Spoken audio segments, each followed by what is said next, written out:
Good evening, everyone. I'm just dropping by to a little impromptu live stream. Not sure if anybody's going to be around to listen to this, as I've not given it any real publicity. So if you're out there, please let me know that you'd like to have a chat with me. I've got one person in Soul Free. Always happy to have a chat, Gav. Evening, Soul Free. How are you, my friend? And good evening, Global Weather Updates. How are you, my friend? And Stephen, we've got Stephen in. Hello, Stephen. And hello, Adam. Hello, Lee. Hello, Clayton. You're all out there. You're waiting for a live stream. Okay, so we're going to, I'm not sure what we're going to do with this live stream, actually. Haven't really thought what we're going to talk about with this live stream. So if you want to ask me any questions, of course, I'll be happy to answer those.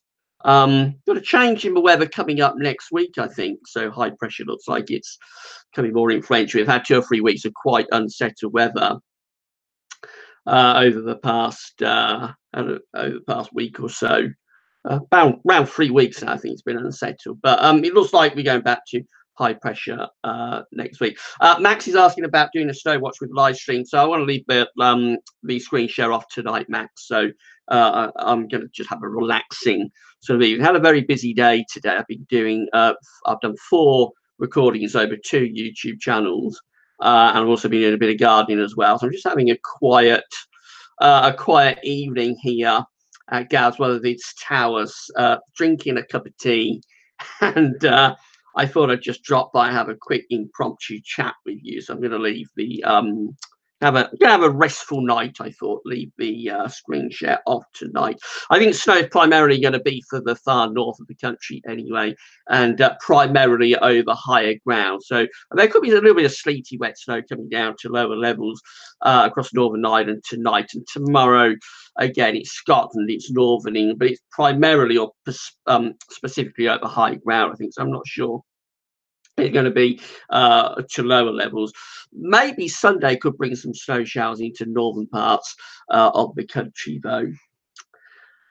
So let's carry on having a look at some of the questions that you're answering, or you're asking. I'll see if I can answer a few of those. So Lee McMullen, snow in the northeast maybe this weekend. So yeah, Lee, you might get a little bit tomorrow, more persistent rain, and then there's wintry showers coming up on Sunday.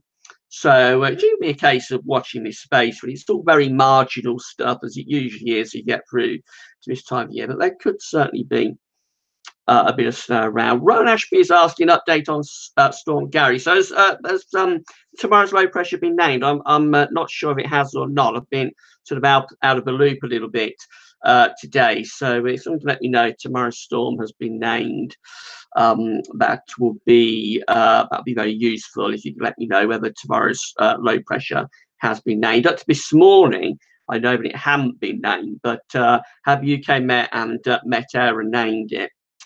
Let's carry on looking through. So we go down to Sol Free. And he's having a chat with Global Weather Updates. So we carry on looking down. And Michael Brown, do you reckon we were in the high pressure fest again this summer? So Michael, summer updates are starting at Gowsworth's, and it's very early days on this, really inconclusive evidence at the moment. We have looked and established in earlier updates that back-to-back hot summers are possible, but quite rare. They don't tend to happen all that often. So I think it's going to be a case of waiting to sift through the data with the summer updates. I have seen a little bit of data that our analyst guru James Aquil has sent to me, and we'll be just going over this in later updates. There's one specific thing that we look at quite often that is pointing us towards the chance of a hot summer, so that's quite interesting. But then added to that, there are all the other things that we look at in the summer updates. At the moment, I think it's too early to say. So Wayne Bingham is telling us that BBC is saying no name storm. So okay, thanks very much for that, Wayne. I didn't think this one was likely to be named, but I'm always very unsure about how UK Met and Met Air and come by how they come by naming areas of low pressure and when an area of low pressure should be named and when it shouldn't. So I'm always quite uncertain about that. So I had a feeling tomorrow's area, or tonight in tomorrow's area of low pressure, probably won't be named, but I'm always quite sure about that. Now, I'm not sure how to pronounce the full name, but let's just say Gemini's twin is saying hi, Gav. So hi, Gemini. And of course, if I missed anybody out, then sorry to you. I'm reading the chat as you're writing it, but sometimes it could be a job bit to keep up, especially if my eyes aren't all that good. So if I miss anybody out, very sorry about that. There is the super chat, so if you give a super chat, then you'll always get a mention, but otherwise it's just a case of whether I can keep up with the comments with my rather dodgy eyes. They're not good, my eyes, so I cover it quite well in the videos, but I don't see all that well. I'm often peering at the screen trying to see what you're saying, so that's one of the things that makes live streams a little bit difficult. Soul-free, what are your thoughts on 2019's weather so far, Gav? Is it to your liking so far? Lol. So, well, it's not, I don't think quite as interesting as 2018, I have to say. Up to this point in 2018, we'd had the beast from the east. We'd also had quite a mild, wet January. So 2018 was already sort of evolving to be a very interesting year at this point. I don't think it's as interesting as that, but it has had its moments. I mean, we got up to a record-breaking 20 degrees plus in February. So, I mean, it's been quite an interesting year so far. And of course, March has been a pretty stormy month as well. So that's always useful when that happens, because March tends to be one of the quieter months actually of the year, particularly around the weather community. Everybody tends to sort of tune out a bit in March and April before interest tends to start picking up again in May, and then that interest goes through to the summer, of course. So have been quite an interesting month with the storms. So don't have been quite as interesting as last year, but it's had its moments. It's not been too bad. Great weather updates. I want super sales this summer. It's hard for us. We don't really get enough instability or high enough dew points, etc. So great weather updates. We'll just have to wait to see where we get some super sales or no. I think we do get them on occasion, especially if they push up out of northern France. It's quite rare for that to happen, but I think there have been occasions when we've had genuine sort of super sales coming into the country. So we'll just have to wait and see about that. I'm going to try and do a couple more. So, Mr. Jumbo, hi Gav. I think you were very unlucky with your winter forecast. Trust your analogs more next year. Thank you very much, Mr. Jumbo. So, well, the analogs, I mean, I just keep going over this in my mind. Did I make the wrong call with those analogs? I mean, obviously, I did make the wrong call in saying that. I thought we were going to come out on the colder than average side. We had our top three analogs pointing us towards a milder than average winter. We had our top 7 and top 10 analogs pointing us to a cold average winter. Now, if I'd gone with the top 2 or 3, it would have been a masterpiece. I would have been one of the few forecasters, or Gats would have been one of the few forecasters that were going for a mild winter, and everybody would have been very unhappy with me at the time. But when we get to the end of winter, it would have been kind of like a masterpiece. I think really it would have been very, very close to the way that the winter came out if I'd gone with those top 2. But another time, because I might go with the top 2, and it turns out to be the wider spread of analogs, like the top 5, the top 7, the top 10, that are the accurate analogs. So it's pays your money and takes your choice, really. I wish I'd gone with the top 2 analogs. Certainly, it would have been an excellent forecast if I had. And we'll just have to wait and see. Maybe next time we'll have the top 2 agreeing with the top 5, the top 7, and the top 10. If that happens, then obviously it's going to be a very much easier forecast. It's the fact that we have that split within the analogs, but in hindsight, the top 2, top 3 analogs were definitely pointing us towards a milder than average winter. It's very, very frustrating what happened with the winter forecast this year. But again, it's due to that split that we had within the analogs. I had to make a judgment call, and the part of that also was based on the southern stratospheric warming, and of course that did occur. It was a very, very good forecast from the CFS V2 that we had that southern stratospheric warming early in the winter, but we was very unlucky, I think, not to get a genuine sort of northern blocking response from that southern stratospheric warming. But that does happen at times, and it is a bit of a warning. Maybe we've got a bit complacent about southern stratospheric warming, because the last few southern stratospheric warmings that we've had have tended to be very dramatic from a northern blocking point of view. And maybe what happened with this winter also is a bit of a warning that just because you have a southern stratospheric warming, it's not a guarantee that you're going to get excessive northern blocking and severe cold from that southern stratospheric warming. So that's perhaps a bit of a wake-up call. We've perhaps got a bit complacent about that in the weather community, but we just see a southern stratospheric warming happening in winter. We assume we're going to get very cold and very wintry from it, but it doesn't always necessarily work out like that. So very frustrating. Definitely with the very frustrating with the winter forecast, but we can only do our best, and hopefully next winter we will have the analogues rather more in agreement, not only with the top 2-3 going in one direction, hopefully they'll be going in the same direction as the rest of the analogues. Let's try and do a few more of your comments. So Max Crazy Storm models indicating quite a lot of snow for central belt tomorrow. Northwards are showing quite good snow potential to low levels and hills. So yeah, I think there's definitely a prospect across sort of central belt of Scotland, those sort of areas. Could be some snow tomorrow morning. Do let me know how you get on with that snow tomorrow. Soul Free, will 2019 be a 1911 or a 2012? It's always exciting to me, the prospect on what the weather may do in the coming seasons. Maybe that makes him a bit sad. But if you're a bit sad, Soul Free, so I'm a bit sad as well, because I love it also.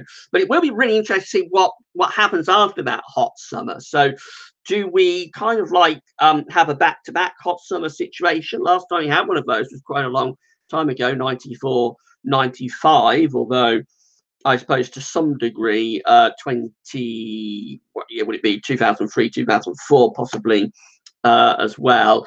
But I think for a classic example it would be 94 and 1995. So we are overdue back-to-back hot summers. Alternatively, do we swing completely the other way, and do we have a washout? It'd be very interesting to see what happens there. Adam Blunsden, Gav, do you think it's going to be a really dry summer this year? So Adam, as I explained, we've started the winter updates. We're very, very early in the winter updates. We've just got to keep waiting and seeing how the evidence stacks up as we go along with the winter updates. I can tell you that this weekend we're going to be doing winter to summer analogues.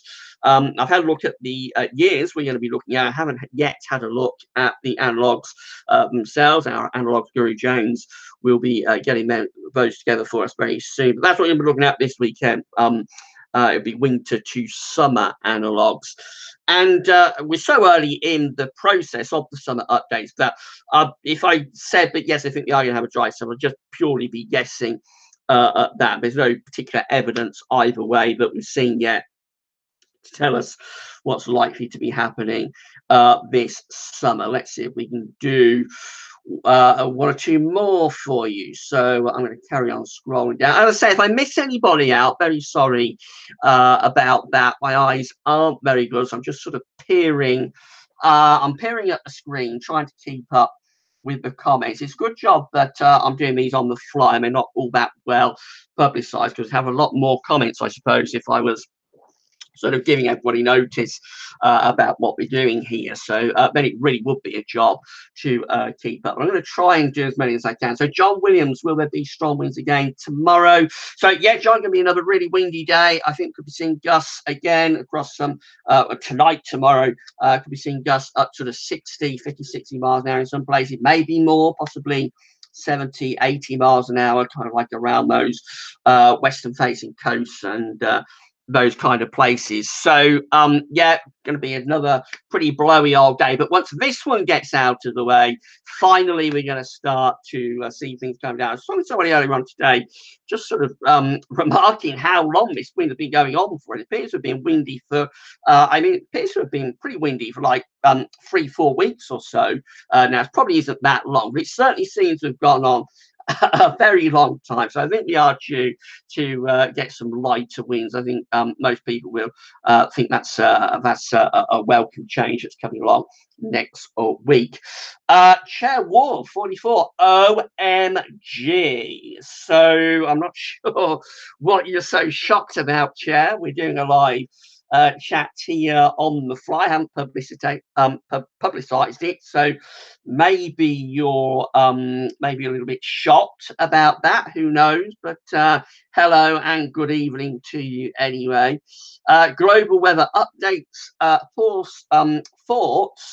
Force. That's taking me back to the Star Wars channel, but I've just launched, of course, got Star Wars and the Force on my mind. So just bear with me if I make any Star Wars slip-ups.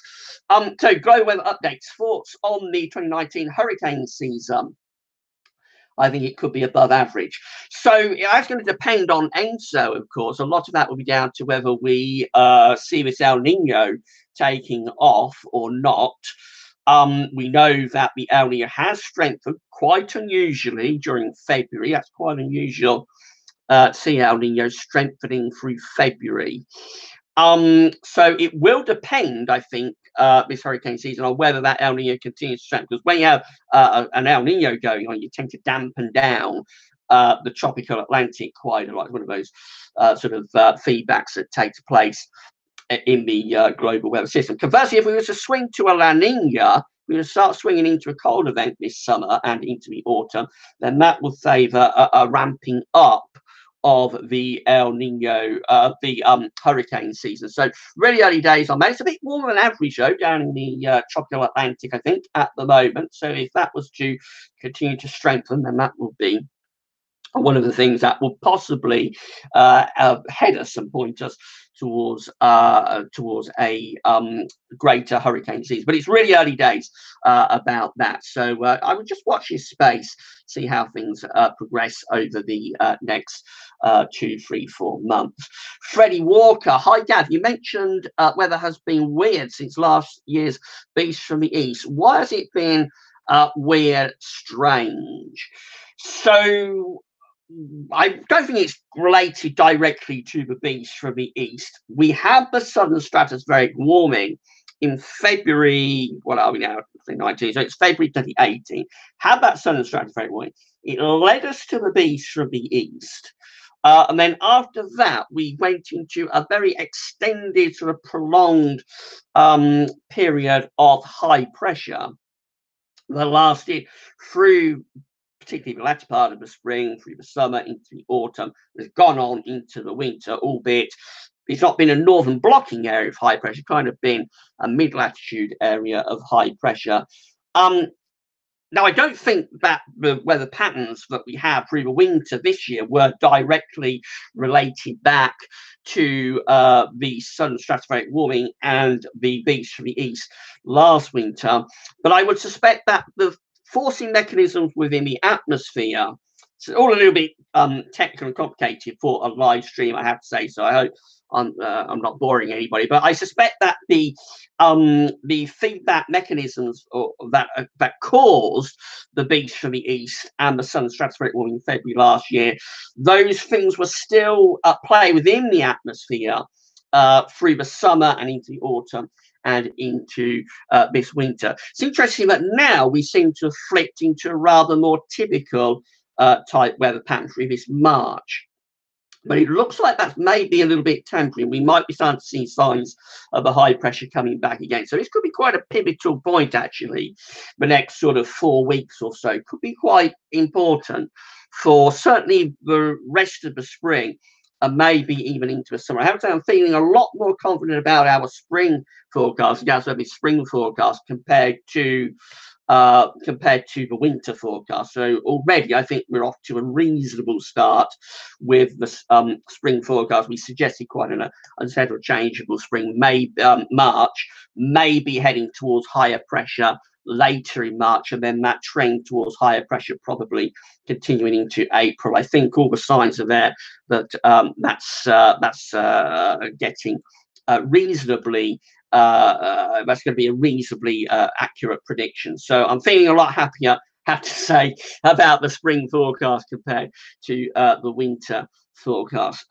Sol free. One thing to remember with analogs is just because measure high pressure in a certain place doesn't mean it will be exactly be there. Small tweaks make a big difference between a cold and a mild winter, and that's absolutely correct, Solfrey. So you're never going to get a total 100% like for like match with your analogs. They are pointing you towards the overall trend, but you have to combine it with like long range model output and a little bit of judgment, a little bit of interpretation, because you'll never get a total 100% like for like match with any analog. Every year is unique unto itself. So it points you in the sort of area that you want to be looking at, but you still have to do interpretation. You're never going to get a total like for like match with your analogs. Nathan Bovingdon, what got you into weather forecasting? So that's a really good question, Nathan. I grew up in the 1980s. There's a little article about this actually that was released a couple of weeks ago. So I shared it on the GWV's Twitter and Facebook pages. I had a little chat with a journalist who asked me what had got me into forecasting, things like that. It's a really good question. I grew up in the 1980s, had a lot of cold winters in the 1980s. We had plenty of snow through the 1980s winters. Well, not all of them, but a lot of them were quite snowy. There was 81, 82. There was 84, 85, 85, 86, 86, 87. There's a trilogy of cold winters in the middle of the 1980s. So I grew up through the 1980s. I saw all those cold winters. And that's primarily the first thing that got me into it. I was watching BBC forecasts a lot to see whether it was going to snow. And that's primarily actually how I learned about the weather in the first instance through the BBC and the forecasts that they used to do. You used to go a lot more in depth. Back then, they used to show synoptic pressure charts, so I learned about isobars and all of those kind of things through the great, through Sir, let's face it, is Sir Michael Fish, and the wonderful Bill Giles and the wondrous Ian McCaskill, John Keckley. So those were my idols in the back in the day, and that's how I primarily started getting interested in the weather, seeing those guys forecasting the weather and seeing whether it's going to snow. One of my earliest memories actually from winter of 81, 82, when I would have been 4 years old, watching the weather with my late father in the evening around 6:30. So I would have only been 4 then. We was looking. It would have been December or January, December 81 or January 82. He was looking to see what's going to happen with the blizzard that was being forecast. I can't remember who was forecast, who was on duty then, possibly Sir Michael Fish. But anyway, that's one of the ways that I got interested in weather through those cold 1980s. Which I can tell you when we got to 87, 88, and then 88, 89, and then 89, 90, and we had the trilogy of exceptionally mild winters. That was a shock, because up to that point, all I'd ever really experienced were cold winters. I thought that was our default, really, cold and snowy.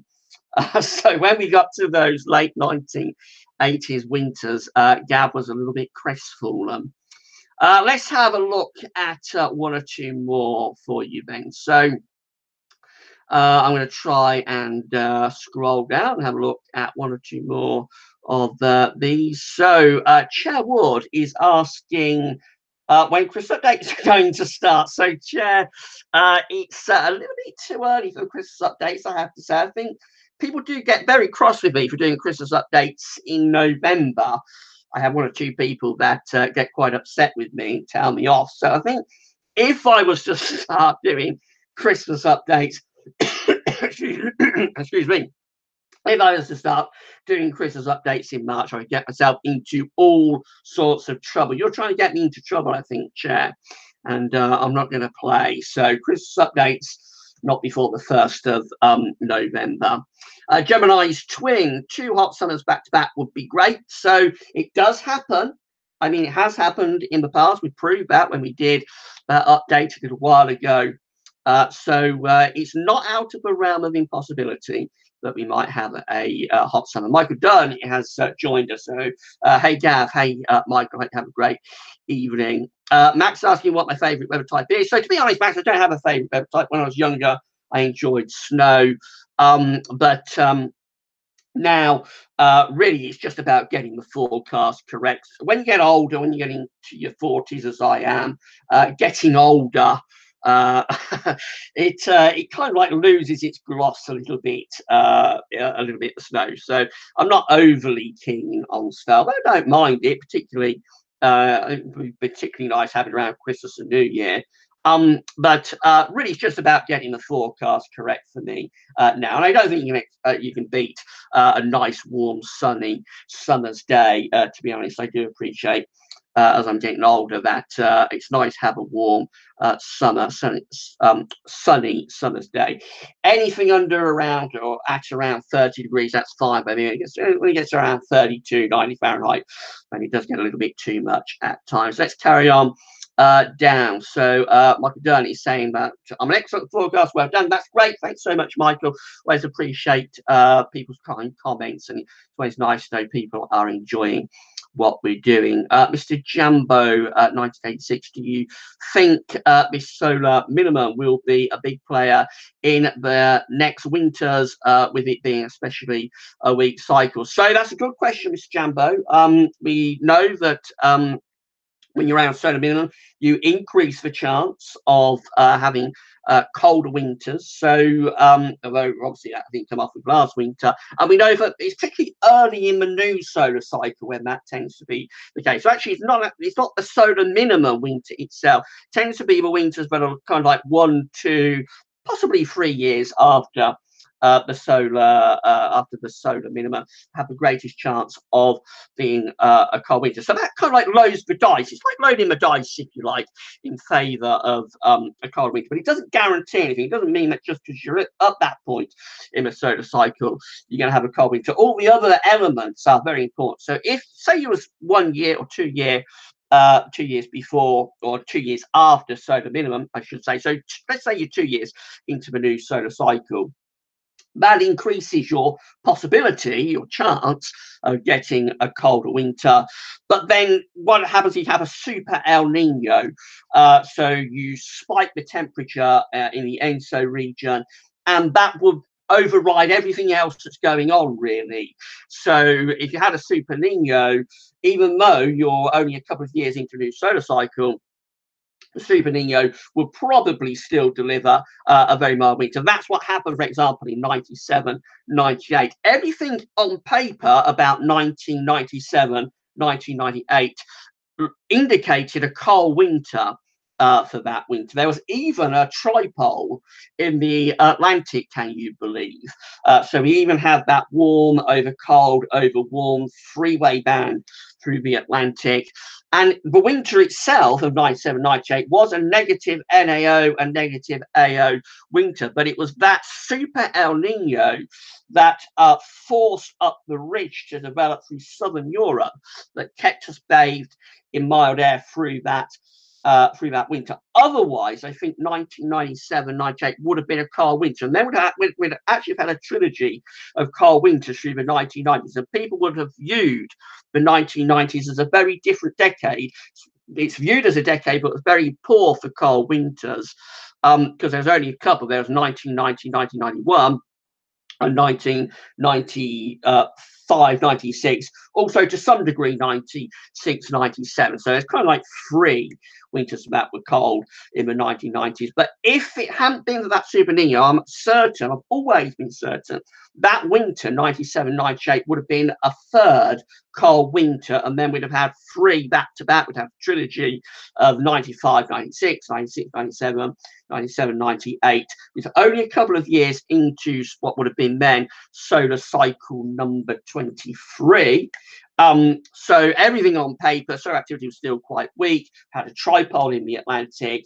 I think it was even an easterly QBO winter. I might be wrong about that, but most things were pointing to a cold winter with that, but the Super Nino kind of like overrode it. Adam's asking, do you think it's going to be a drought summer? So again, Adam, too early to say. We're just at the start of the summer updates. We'll know much more as we go along. Global weather updates. I hope it's a damper summer. It was too hot last summer, so it did get a bit intense at times, didn't it? Global weather updates. So we've also got Michael Dunn. I think we will see another good summer. Whether it's as hot as last summer remains to be seen. Fingers crossed. So yeah, it all remains to be revealed. Michael Solfree, kids who grew up in the 70s and 80s were the last generation in this country to experience some proper winters. I grew up during the slowest wastelands of the 2000s. Not sure about that, Sol, because we did have 09-10, and then we had the December to remember, of course, in 2010, and that month, December 2010, was colder than any month I lived through during the 1980s, except for February 1986. But February 1986 didn't have much snow, really. It's just very cold and very dry. There was regular sort of snow flurries and snow showers. There wasn't a great deal of snow in February 1986. So I think we did pretty well, actually, through those 3 winters of 08, 09. Been a very long day, so I hope you bear with me. We did pretty well for those 3 winters of 08, 09, 09, 10, and 10, 11, bearing in mind 10, 11 was all in November and December 2010, and then it went wrong as we went through to February. Right, so we've got a super chat. We've got Maya Saxty. I hope I pronounced that correctly. Maya or Maya Saxty. Thanks for including Scandinavia in your reports. Well, no problem, Maya. Thank you so much for your super chat. That's really kind of you. Just to say about the super chat, so if you give super chats, you will always get a shout out, because your question will always be answered, because it's much more easy for me to be able to see it. Otherwise, I'm kind of like appearing at the screen because my eyes aren't very good. Otherwise, if you get a super chat, you'll always get a mention. Otherwise, I'll try and do as many as I can. It's relatively easy when it's quiet like this, but when things get busier with these live streams, and we will start publicizing them as we get into the summer, so we'll start doing proper live streams. We'll give them publicity on social media, and we may give a day or so's notice, and then it's going to get much busier, so then it'll be a lot harder to be able to answer everybody's question. But if you super chat, you'll always get an answer. And thanks so much for your super chat, Maya. And it's no problem whatsoever, including Scandinavia in the reports. I know we have a lot of people watching from Europe. We have a lot of people watching us all over Europe. Is one of the reasons I've been so concerned about Article 13. He said Article 50 there. And so I've been very concerned about Article 13, because I know I have lots and lots of people watching from Europe, Scandinavia included, and it's absolutely no problem in all. I'm happy. If you're happy to watch, then I'm happy to report what's going on, not only in Scandinavia, but across the rest of Europe as well. Let's see if we can do 1 or 2 more. Kieran Edmonds, I hope you have a wet spring and then a hot summer, so we can still get hot weather without a drought. Plus, I have from the end of June till September off school before college. So, Kieran, we'll just have to wait and see about that. We wasn't expecting an overly wet spring. have to say, when we did the spring forecast, we did expect a rather more unsettled March, but then we thought high pressure was likely to start reasserting itself. That appears to be the way things are going a little bit within the output at the moment anyway.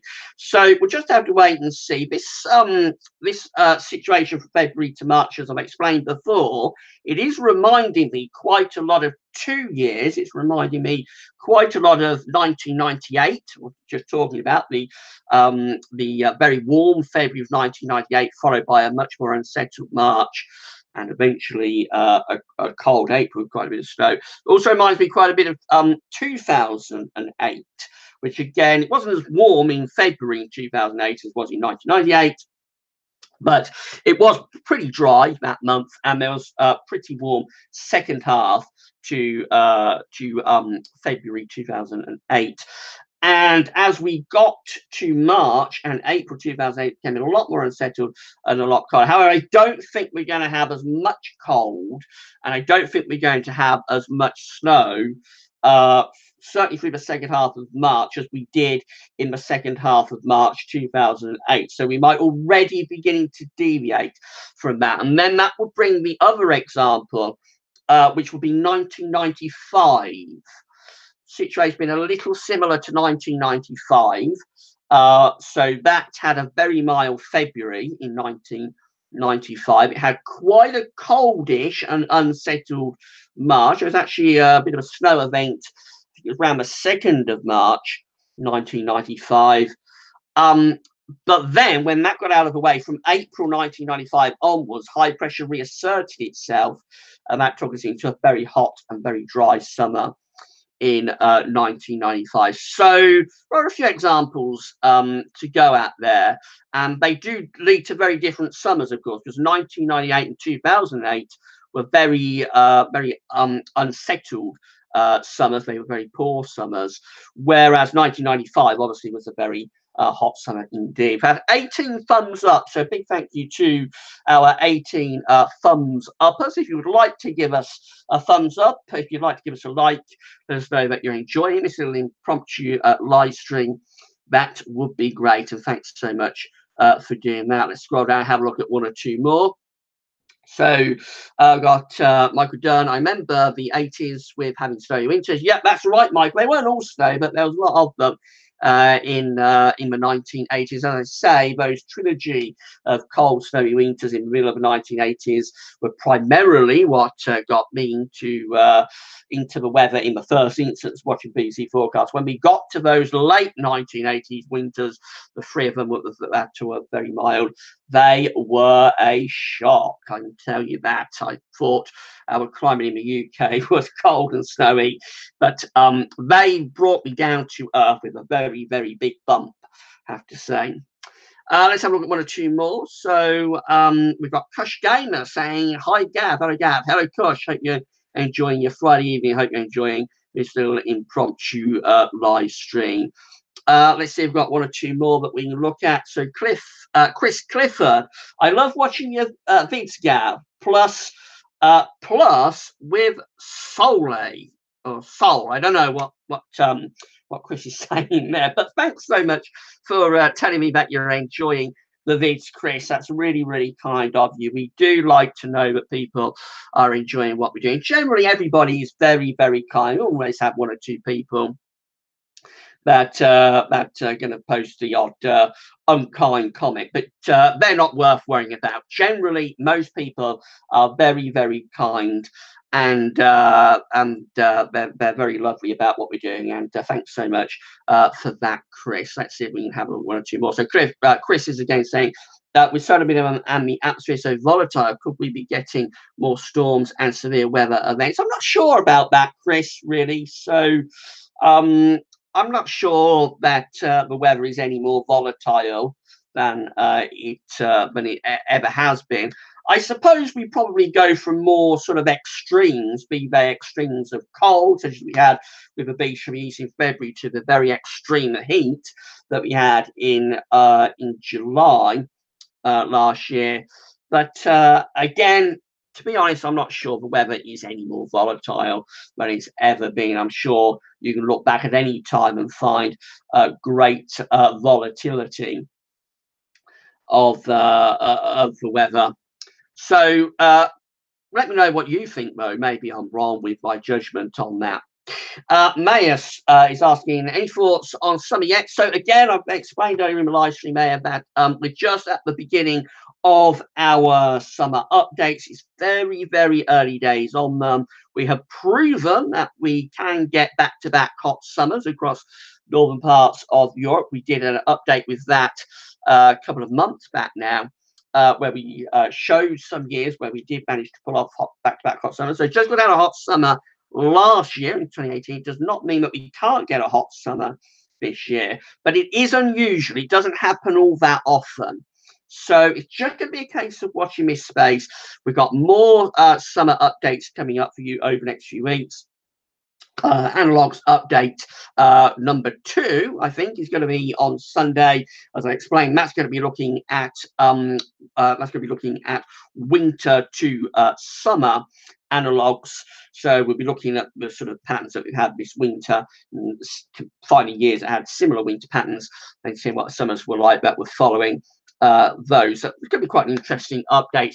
I'm just going to do more updates over the next few weeks. We will get a clearer idea, but it is such early days that if I said one way or another what I think is going to happen with this summer, I'd just be guessing. So just watch this space about that. Mr. Jambo, cheers, Gav. Thanks for taking time to answer my questions.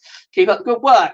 Thanks so much, Jambo. So it's my pleasure to answer as many questions as I can. And yeah, thanks so much for engaging with the live stream. Hope you found it interesting and you've enjoyed it this Friday evening. Beyond Space feels like I'm listening to a celebrity whenever I hear you. You're my favourite YouTuber by far. Well, that is so kind. Beyond Space, thank you so much for your kindness with that. I'm not a celebrity at all. I'm just a little geek, little weather geek who's got his own YouTube channel and his own website. But thank you so much for your kindness, and it really is very, very kind indeed. Few more. Chris Clifford, with solar minimum and the atmosphere so volatile. I've already done that one. Do you think having more severe storms?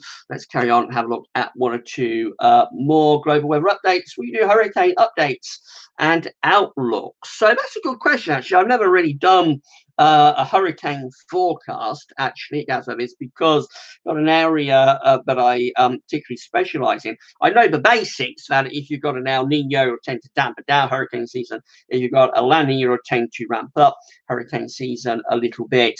And I know that if the tropical Atlantic is particularly warm, then that will tend to favour above average hurricane season. Maybe we'll have a go at doing a bit of hurricane forecasting. We'll have to see.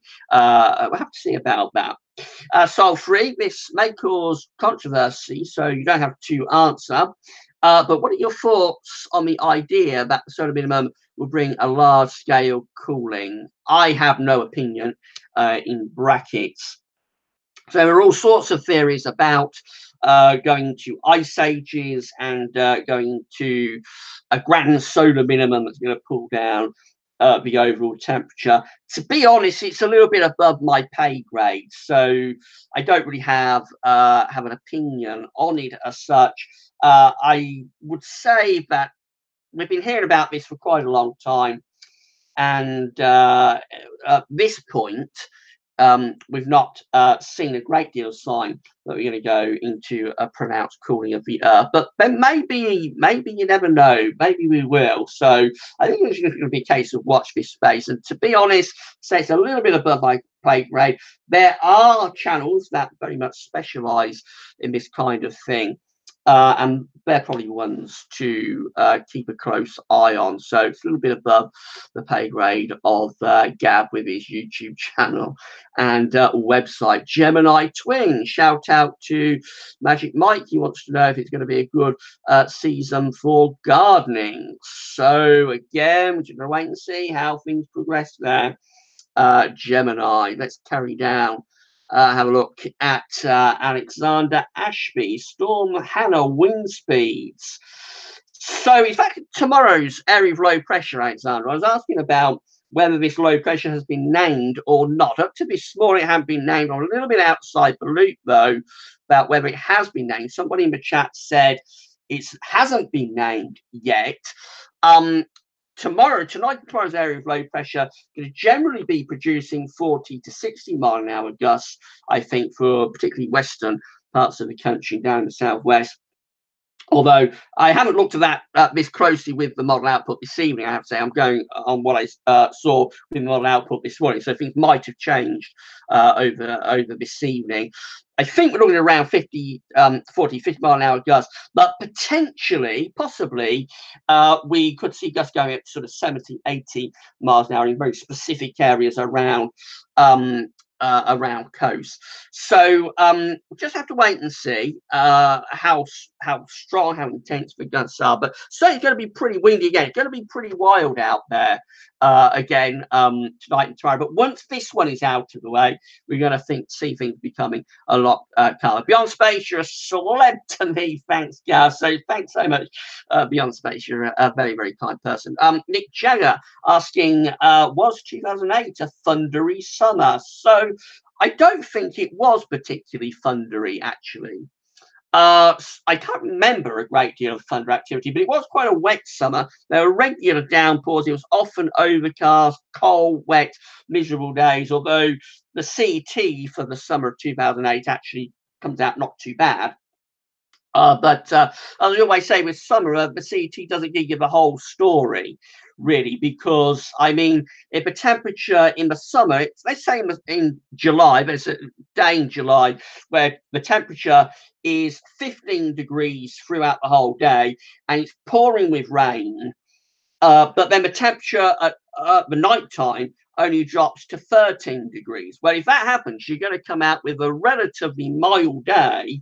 Won't be a particularly cold 24 hours, but the main part of it, the maximum temperature through the day, has been very miserable. So the overall temperature in summer doesn't necessarily tell you the whole story. It is quite important to have a look at what the synoptics are and what the day was actually like, because if it's overcast and pouring with rain and only 15 degrees and in July or August, then it's going to be pretty grim, even if the temperature doesn't drop much further than 12 or 13 overnight. Right, one or two more.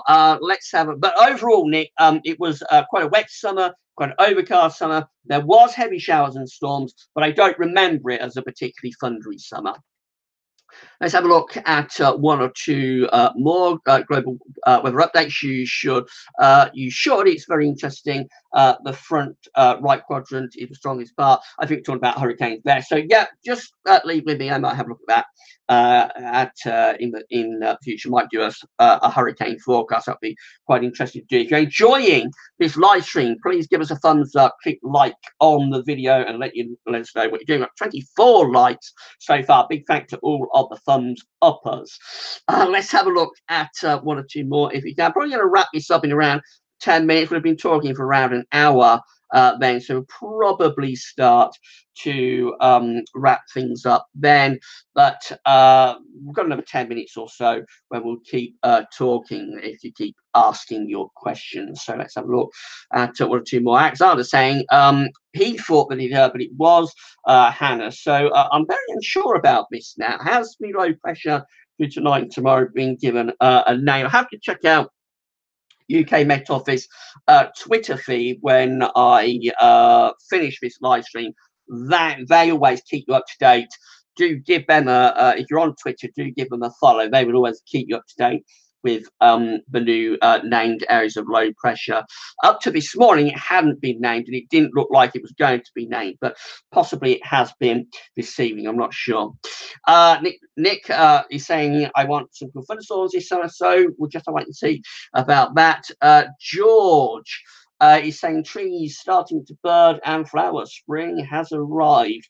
Quite mild today at 13 degrees. So yeah, the buds are the trees and bushes are budding up a little bit. I was in the garden, as I said at the start of the live stream this afternoon. So despite wind, it's rather windswept, I have to say, but despite that, I did see those signs of spring. The daffodils are well and truly out. The grass is growing. I'm probably going to have to give me grass a cut next week when this high pressure starts building back in. And the definite signs that things are beginning to come back to life in the garden. So, yeah, it's all on course. We'll soon be into another spring and summer season. Solfree is saying that there was some very severe thunderstorms at the end of May in 2008 in the southeast. I've kind of slipped my mind, Sol, but I'll take your word for that. There were some very big showers and quite a lot of rain through that summer. So I would imagine there would have been some pretty big storms at some point. Of course, May 2008 was a very warm month. We actually had summer in May of 2008, and then the rest of the summer was kind of like pretty grim. One or two more. So Croft weather looks like good growing spring coming up. So yeah, certainly at the moment, not had any real sort of nasty shocks or surprises. April is always more important though. That's when everything really starts to ramp up in April. So we'll just have to wait and see about that. But definitely up to this point, there hasn't been any nasty shocks. It doesn't look like the rest of March there's going to be too many nasty shocks either. At 29 lights, can you get us up to 30 lights before we finish off? So thanks so much to all of you for tuning in on your Friday evening, by the way. Hope you've enjoyed this impromptu live stream. And thanks for asking all of your questions. Well, we're going to carry on for a few more minutes. So Erki or Eriki is asking, here in Finland, it's -1 Celsius and snowing in Kittilä. So winter still holds on in the far northeast of Europe, doesn't it? So yeah, it looks pretty cold. We're up to 32 lights now. So thanks so much to all of you for responding and liking what we're doing here this evening. Paul James, 1994, spectacular thunderstorms in Aylesbury. Yeah, there were some big storms in June and July of 1994. Paul, it was July 1994 was a pretty hot month, had a central temperature of over 18 degrees Celsius. So that's why I say 94, 95, kind of like back-to-back hot summers. There were some spectacular thunderstorms during that summer as well. Salt-free saying that his rose tree is coming along with plenty of leaves. Blossom is growing, but the daffs in front of the house are stubborn. And then we've got the little word there, but I haven't better repeat. So yeah, that's right. So everything is coming to life out there in the garden now. So Croft weatherman, here comes Hannah's second storm of week barrels towards Britain with 8 inches of snow. So that was in a newspaper report. This one, I did see that shared on Twitter, but I think they jumped the gun a little bit. That's from the Express, I think. So they jumped the gun. They named this as Storm Hannah, but I'm not sure. Certainly up to lunchtime, the UK Met Office and Met Aaron hadn't named this low pressure. They may have done this this afternoon or this evening. As soon as I'm finished with this live stream, I'm going to go to the UK Met Twitter feed and I'll see whether we have got a new named storm, whether we've got Storm Hannah or not. I know that the Express was naming this as Storm Hannah this morning, but to be honest, just because they name it doesn't mean it has been officially named by UK Met and Met Aaron. So I'm going to try and confirm that one way or another on the UK Met Twitter feed as soon as I'm finished with this live stream. Chris Clifford, I do think this summer will be very similar to the summers of 98 and 2008. What's your thoughts, Gav? So again, Chris, I know everybody wants me to give a view about this summer, but it's just too early to be able to say. We're just at the beginning of our summer updates. I can't commit one way or another. I could see this summer going either way. At this stage, we will know much more when we get further into the summer updates. Update number 2 coming up on Sunday.